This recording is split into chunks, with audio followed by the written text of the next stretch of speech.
আচ্ছা পাগলের মতো লুড়ে ঘুরে, মা বাবা কাঁদে, বোন কাঁদে, আত্মীয়রা কাঁদে। রাঙ্গুনি উপজেলার চন্দ্রগুনা আঞ্জুমানে উলামায়ে ইসলামের উদ্যোগে মাদক, ইয়াবা, সন্ত্রাস, চাঁদাবাজি, অনৈতিক এবং অসামাজিক কার্যকলাপ বন্ধের দাবিতে মানববন্ধন ও বিক্ষোভ সমাবেশ অনুষ্ঠিত হয়। জুনের 14 তারিখ শনিবার লিচুবাগান চত্বরত নেজ্জি এই মানববন্ধন অনুষ্ঠিত হয়। এটা সভাপতিত্ব করছি আঞ্জুমানে উলামায়ে ইসলাম চন্দ্রগুনার সভাপতি মাওলানা জুবাইরুল ইসলাম, সাধারণ সম্পাদক মাওলানা আব্দুল হামিদুর সঞ্চালনায় এটা বক্তব্য রাখি মাওলানা মোহাম্মদ ইদ্রিস, মাওলানা নুরুল আজিম, মাওলানা ইউসুফ জিহাদি, মাওলানা নুরুল ইসলাম, মাওলানা মোহাম্মদ ফিরোজ, মাওলানা সিরাজউদ্দৌলা, হাফেজ মোহাম্মদ মনসুর, মাওলানা মোহাম্মদ ইলিয়াস, মাওলানা সোহেব আব্বাস, মাওলানা ফজলুর রহমান, হাফেজ মোহাম্মদ ইয়াকুব সহ আরো অনেকে। শেষে দোয়া মুনাজাত পরিচালনা করছে হাফেজ আব্দুল জলিল। এই সময় বক্তব্য এটা হই আমাদের যেই আমরা কাজ করেছি, আঞ্জুমানে উলামায়ে ইসলাম যে কাজ করেছে, তার ভূয়সী সরকার ভূয়সী আমাদের প্রশংসা করেছেন। এসপি সাইকেল হারাজারি থানার ওসি তিনিও আমাদের প্রশংসা করেছিলেন, আমাদেরকে ধন্যবাদ জানিয়েছেন।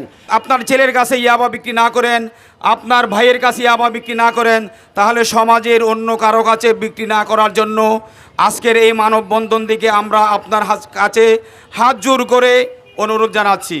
সেই সমাজে যদি কেহ বাধা দেওয়ার কোনো লোক না থাকে, তাহলে আল্লাহর পক্ষ থেকে গজব নাযিল হয়। চন্দ্রগুনাকে এমনভাবে একটা কি করতে চায়, রাঙ্গুনিয়াবাসী সবাই মিলে এই মাদক ব্যবসায়ী যেন প্রত্যেকটা আনাচে কানাচে যেভাবে মাদক কি হচ্ছে ফসার হচ্ছে, যে ফসার যেন আমরা বন্ধ করতে পারি।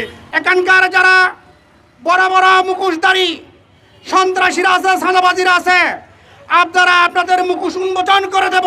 অনইসলামিক ওরা অসামাজিক কার্যকলাপ নিয়ে যারা এখানে জুলুম করতেছেন, সন্ত্রাসী করতেছেন, অসামাজিক কাজকাম করতেছেন, আপনাদেরকে সতর্ক করছি, আপনারা এগুলো বন্ধ করেন।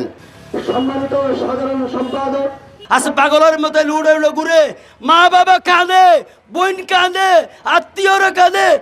অনেক ব্যবসা আছে, ফানের দোকানদারি করেন, কিন্তু কারোর থেকে চাঁদাবাজি করিন না।